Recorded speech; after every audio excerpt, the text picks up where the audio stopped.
오늘 마태는 복음을 전하면서 가장 먼저 예수 그리스도의 족보를 기록하고 있습니다. 족보를 가장 먼저 기록하는 이유는 뭐냐면 족보가 바로 예수가 그리스도가 되시는 증거가 분명하게 나타나 있었기 때문이었습니다. 특별히 마태는 이 마태복음을 유대인들이 들으라고 이 복음서를 썼는데 유대인에게 있어서 이 족보 너무나도 중요했기 때문에 그래서 마태는 이 족보를 통해서 예수가 그리스도가 되신다는 사실을 증거하고자 했던 것입니다. 족보를 통해서 성경에 나타난 예수 그리스도의 조상들을 열거함으로 말미암아 그 하나님의 모든 구원의 계획과 섭리가 바로 예수 그리스도 통해서 성취가 되었다는 사실을 증거하고자 하는 것입니다. 그렇다면 족보, 이 족보는 보통 언제 만들까요? 저는 고등학교 다닐 때 국어 시간에 용비어천가라는 그러한 고전을 공부한 적이 있습니다. 용비어천가는 이성계가 왕권을 잡았을 때 그 왕권을 찬양하기 위해서 그 부하들이 그 조상들이 육룡이 나르샤 6대 할아버지로부터 시작해서 이렇게 와서 이렇게 나라를 창업하게 되었다 하는 사실을 찬양하기 위해서 용비어천가를 만들었던 것입니다. 6대 할아버지부터 만들었으니까 결국은 작은 족보책이 되는 거죠. 여러분 족보책은 언제 만듭니까? 바로 내가 지금 잘 나갈 때 만드는 거죠. 그리고 우리 조상들 중에서 뭔가 뛰어난 업적이나 있을 때 아주 놀라운 인물이 있을 때 그럴 때 족보를 만드는 것입니다. 제법 자랑할 만한 것이 있고 나타날 만한 것이 있을 때 족보를 만들고 족보를 팔기도 하는 것이죠. 유교사인 우리 민족도 족보를 중요시하고 자기 이름이 족보에 올라가는 것을 아주 큰 영광으로 생각합니다. 그리고 조상 중에 과거에 큰 벼슬이라도 한 사람이 있으면 자랑스럽게 이렇게 이야기하지 않습니까? 나는 무슨 댁은 16대 손이다. 17대 손이다 하면서 자랑합니다. 그렇기 때문에 족보에 나오는 이름들을 보면은 그 가문이 어떤 가문인지를 잘 알 수 있게 되는 것입니다. 그래서 바로 이 마태도 예수님의 족보를 딱 말하면서 예수님이 누구신지를 알려주려고 그렇게 했던 것입니다. 예수님의 족보도 마찬가지입니다. 족보 안에 나온 조상들의 이름을 보면 예수님께서 어떤 가문인지 우리가 알 수가 있어요. 여러분 예수님의 족보 안에 나타난 예수님의 조상들 그런 어떤 사람들이었을까요? 3절에 보니까 유다는 다말에게서 베레스와 세레를 낳고 베레스는 헤스론을 낳고 헤스론은 람을 낳고 여기에 3절에 보니까 다말이라는 여자가 나옵니다. 다말은 누구냐? 바로 유다의 며느리였습니다. 그런데 다말이 시아버지에게 베레스와 헤스론을 낳다니 뭐가 좀 이상하지 않습니까, 여러분? 그죠? 시아버지하고 며느리가 동침하여서 자녀를 낳았다는 것입니다. 정말 있을 수 없는 일이 벌어진 것입니다. 이 사람들이 바로 예수님의 조상들이었다는 것이고 이것이 뽀젓하게 지금 예수님의 족보 안에 올라와 있답니다.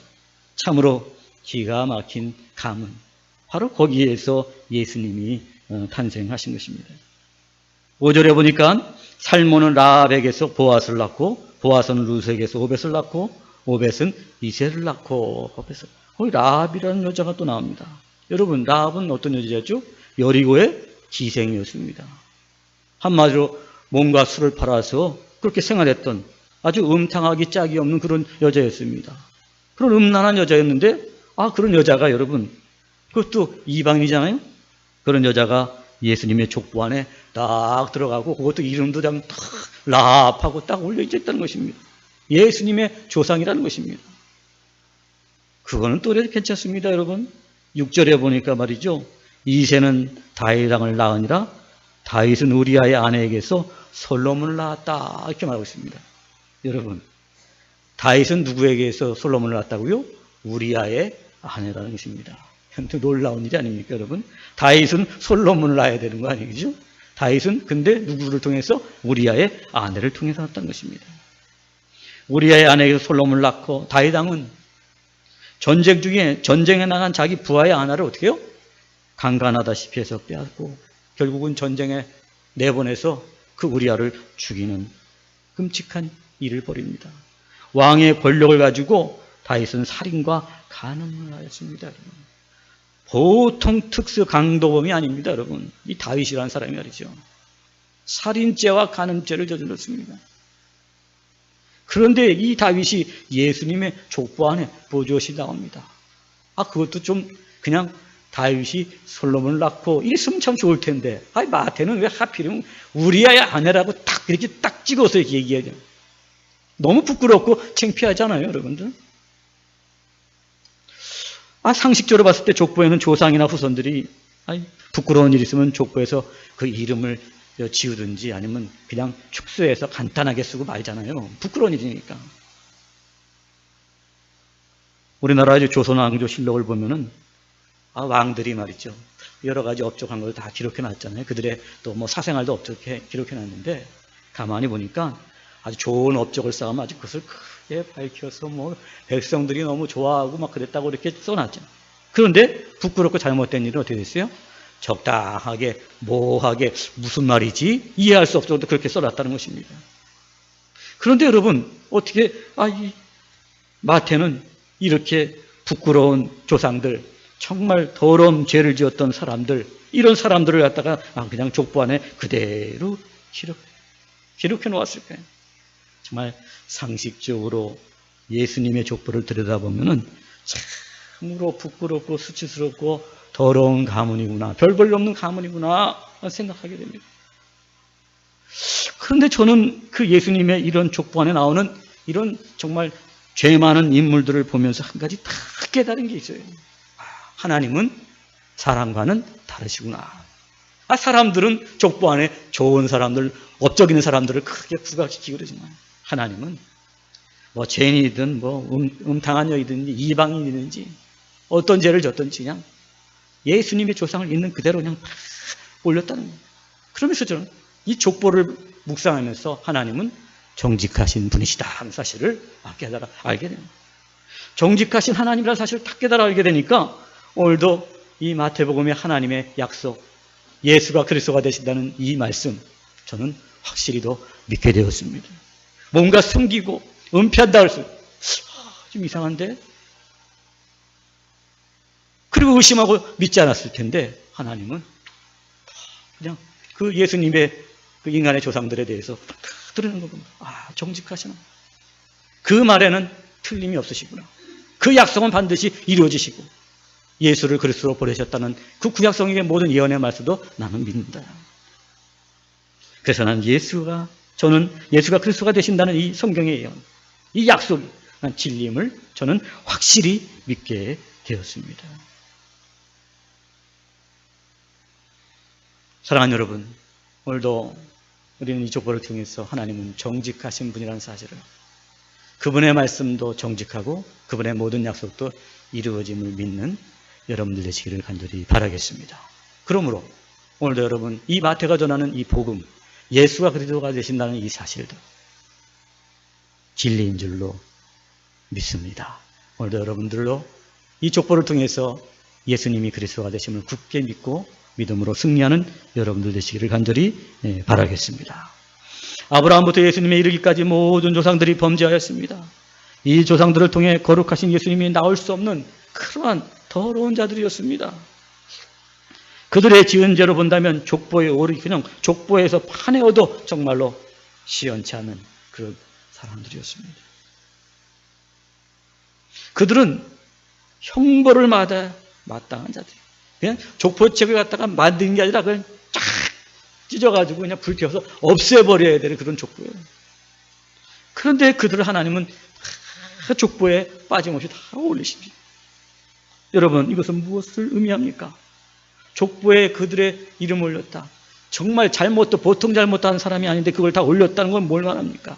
하나님께서 그들의 모든 죄를 용서해 주었다는 것을 의미하는 거예요. 용서해 주고 용납해 주셨기 때문에 어떻게 해요? 그 더러운 죄인들을 하나님이신 예수님의 족보 위에다 올려주신 거예요. 여러분, 정말로 우리아가 다윗을 용서할 수 있었을까요, 여러분? 만약 우리아가 더 권력이 있었고 힘이 없고 왕보다 더 높은 위치에 있으면 그 다윗을 가만히 놔뒀을까요, 여러분들? 저도 생각해 봤습니다. 내가 만약에 우리아라면 다윗을 어떻게 했을까? 저는 죽이면 죽였지 도저히 용서할 수 없었을 것입니다. 그런데 그런 다윗을 용서하시고 족보에 다 올려줍니다. 용서할 수 없는 자를 용서하시는 걸 보면서 저는 이 족보를 통해서 놀라운 하나님의 은혜를 봅니다. 저는 족보에 나오는 이 더러운 죄인들의 이름을 묵상하면서 하나님의 놀라운 은혜, 이 놀라운 은혜를 보입니다. 그리고 제가 하나님의 자녀 예수 그리스도 족보 안에 있다는 것도 이 하나님의 은혜 때문이었다는 사실을 더 깊이 깨닫게 되었습니다. 다윗이 죄가 있다고요? 나는 그보다 더한 죄가, 용서받을 수 없는 죄인, 죽어마땅한 죄인, 그런 죄가 이 시간 이 자리에서 도저히 설교할 수도 없고 말씀을 가르칠 수 없는 자격이 여러분보다도 그 누구보다도 이 족보 안에 나타나는 그 누구보다 더러운 죄가 이 자리에 설 수 있었던 것은 하나님의 놀라운 은혜였음을 바로 이 족보를 통해서 그 하나님의 은혜를 다시 한번 깨달아 알게 되었습니다. 사랑하는 여러분, 바로 우리가 이 족보를 통해서 하나님이 그 은혜로 용서할 수 없는 자들을 용서해 주신 것을 통해서 우리는 복음이 무엇인지를 발견하게 되는 것이죠. 예수가 그리스도가 되셔서 인류의 죄를 위해서 십자가에 달려 죽으셨다. 누구든지 십자가에 달리신 예수를 믿기만 하면 아무것도 한 것이 없어도 구원해 준다. 그 은혜로 말미암아 구원을 얻게 하셨다. 족보를 통해서 은혜를 발견하고 그 은혜가 복음의 본질이었다는 사실을 알면서 예수가 그리스도가 되신다는 사실을 더 확실히 믿을 수 있게 된 줄로 믿습니다. 저는 이 족보를 보면서 정말 다시 한번 깜짝 놀랐습니다. 이 죄인들의 이름이 족보에 기록될 수가 있을까? 이들의 후손으로 어찌 예수가 올 수 있다는 말인가? 그래도 유대 민족 중에 이 예수님의 조상들보다도 훨씬 나은, 그리고 조금은 더 나은 거룩한 그런 가문들도 있었습니다, 여러분. 그죠? 사무엘도 있었고, 많은 선지자들도 있었고, 엘리야, 엘리사, 우리가 말할 수, 다니엘 같은 사람들은 얼마나 정말 뛰어난 사람입니다. 그런데 그렇게 많은 그런 비교적 거룩한 가문들이 있었는데 하필이면 왜 이 가문을 택했을까? 이해가 되지 않았습니다. 이해가 되지 않은 가운데서 다시 한번 그 말씀을 묵상해 봤습니다. 묵상해 볼 때 저는 한 가지 또 깨달은 게 있었습니다. 하나님께서 이 더러운 죄인에도 불구하고 하나님께서 이 가문을 선택하신 이유는 무엇일까? 그것은 바로 하나님의 그 아브라함을 통한 언약을 이루시기 위한 것이었습니다. 비록 아브라함의 후손들이 죄를 지었을지언정 내가 아브라함의 후손을 통해서 그리스도가 오시게 하고 그의 이름을 통해서 너희들이 복을 얻게 하겠다는 이 언약을 이루시기 위해서 하나님께서는 그 더러운 가문이라고 할지라도 그 약속을 이루시기 위해서 그 가문을 택하시고 버리지 않고 이루시게 하셨던 것입니다. 하나님은 이들의 더러운 죄에도 불구하고 아브라함의 한 약속을 기억하시고 그들의 모든 죄와 허물을 덮어주시고 후손으로 예수를 세상에 보내주신 것입니다.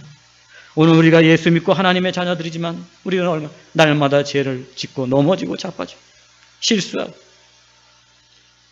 그래서 우리가 정말로 벌을 받아야 마땅한 존재들이지만 하나님께서는 아브라함과 한 약속을 기억하시기 때문에 우리의 모든 죄를 다 덮으시고 마침내 우리를 통해 구원을 이루어 가시는 줄로 믿습니다. 할렐루야. 여기에 우리의 신앙생활의 근거가 있는 거예요. 우리가 예수 믿고 나서도 자꾸 의심하는 게 뭐죠? 왜 내가 예수 믿고 나는데도 이렇게 의롭게 살지 못하지? 내가 왜 이렇게 죄를 짓고 살지? 내가 왜 이렇게 의심하며 살지? 그게 우리들이 항상 걸림돌이었잖아요. 그런데 오늘 이 본문에 보니까 그럼에도 불구하고 예수를 그리스도로 믿는 믿음을 가진 새 언약의 백성들에게 아브라함에게 한 언약, 그 언약을 지키시사 마침내 그 믿음을 가진 자들을 구원하시는 하나님의 놀라운 구원의 섭리를 이 족보 안에서 보게 됩니다. 이것이 바로 복음인 것입니다. 그렇기 때문에 저는 이 말씀 묵상하면서 예수가 그리스도가 되신다는 사실을 확실하게 믿게 되었습니다. 족보 안에서 용서, 은총의 사죄, 은총의 복음, 복음의 본질을 만나게 되었습니다. 그래서 마태가 전하는 십자가에 달려 죽으신 예수가 그리스도가 되셨다는 사실을 저는 확실히 믿게 된 것입니다. 사랑하는 여러분, 오늘도 다시 한번 이 족보를 여러분들이 묵상하고 그 예수님의 조상들을 묵상하면서 하나님께서 용서받을 수 없는 죄인들을 용서해 주시는 그 하나님의 놀라운 은혜가 나를 구원했다는 사실을 굳게 믿고 예수가 그리스도가 되심을 믿음으로 말미암아 흔들리지 않고 마침내 승리하는 여러분 되시기를 주의 이름으로 축복합니다. 2절에 보니까 아브라함이 이삭을 낳고 이삭은 야곱을 낳고 야곱은 유다와 그의 형제들을 낳고 말씀하고 있습니다. 이삭이 야곱을 낳았다. 야곱은 유다를 낳고 그렇게 말하고 있습니다. 여러분, 야곱은 장자였습니까? 차자였습니까? 차자였죠, 그죠? 그런데 하나님께서는 에서를 택한 것이 아니라 차자를 택했다는 것입니다. 유다는 야곱의 12아들 중에서 몇째였죠? 넷째였습니다. 넷째를 택하죠. 그것뿐이 아닙니다. 오늘 6절에 보니까 이새는 다윗 왕을 낳으니라 그랬습니다. 다윗은 이새의 몇째 아들이었죠, 여러분? 막내 아들이었습니다. 여러분. 사무엘이 왕의 기름을 부으려고 찾았을 때 이새는 아예 이 다윗을 부르지도 않았습니다. 왜? 너무 어리고 막내고 저 막내 같은 애가 무슨 왕의 기름을 받을 수 있겠나 생각하고 아예 부르지도 않았습니다. 그런데 하나님께서는 그 막내 다윗을 택하신 것입니다. 더 놀라운 것은 말이죠. 5절 말씀에 보니까 살몬은 라합에게서 보아스를 낳고 보아스는 루색에서 오벳을 낳고 오벳은 이새를 낳고 아멘. 여기 라합이라는 여자가 나옵니다. 여러분, 라합은 어떤 사람이었죠? 여리고 사람입니다. 이방인이었습니다. 또 룻은 어디 여자였죠? 바로 모압 여인, 이방 여인이었습니다. 이스라엘 백성이 아닌 총회 안에 들어오지 않은 이방 여인이었습니다. 그리고 사실 여러분, 모압은 총회에 절대 들어와서는 안 된다는 그런 민족이었습니다, 여러분. 그렇게 딱 율법에 정해놓은 자들이었습니다. 그런데 사실은 그 유대인의 족보 안에는 할례 받은 유대인들만 올라갑니다. 그런데 이방인, 그것도 여자가 다 이름을 올려놓고 있다는 것입니다. 유대인의 족보에는 남자만 올라가지만 여자들이 무려 몇 명? 4명이나 이름이 거론되고 있다는 것입니다, 여러분. 여러분, 이런 사람들 보면 무엇을 알 수 있습니까? 바로 이런 사람들은 다 부족한 사람들, 또 약한 사람들, 아니면 또 가난한 사람들, 별 볼 일 없는 존재들, 남의 눈에 띄지도 않는 그런 사람들입니다. 그런데 이런 사람이 예수님의 족보에 등장하고 그들을 통해서 하나님이 구원의 역사를 어떻게 해요? 진행시켜 나갔다는 사실인 거예요. 그래서 저는 이 말씀을 묵상하면서 한 가지 딱 깨달은 것은 하나님께서는 약한 자를 들어서 강한 자를 부끄럽게 하시고 가난한 자를 들어서 부자를 부끄럽게 하시고 하나님께서는 부족한 자를 들어서 하나님의 놀라운 구원의 역사의 도구로 쓰시는 하나님이시다 하는 사실을 알게 되었습니다. 하나님은 그런 약하고 부족한 자들을 통해서 족보를 잊게 하시고 예수 그리스도를 오게 하심으로 그 놀라운 인류의 가장 큰 문제인 구원을 이루어 가셨다는 사실인 것입니다. 그래서 저는 이 족보를 보면서 묵상하면서 한 가지 또 깨달은 것은 하나님은 약자를 통해 강한 자를 부끄럽게 하시며 세상을 구원하신 하나님을 알 수 있었습니다.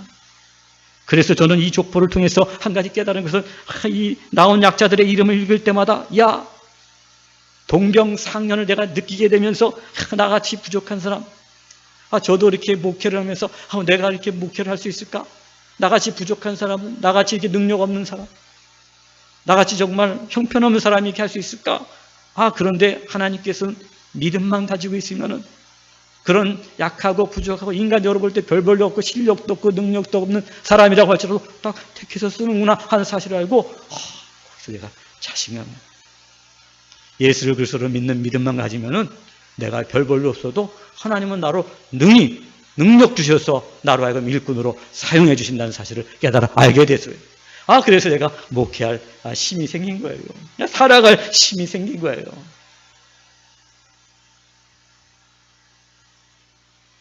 예수님께서도 부자들과 지식 있는 자들을 놔두시고 갈릴리의 어부들, 그 무식한 어부들을 택하셔서 제자를 삼으시고 구원의 역사를 이루어 가셨잖아요.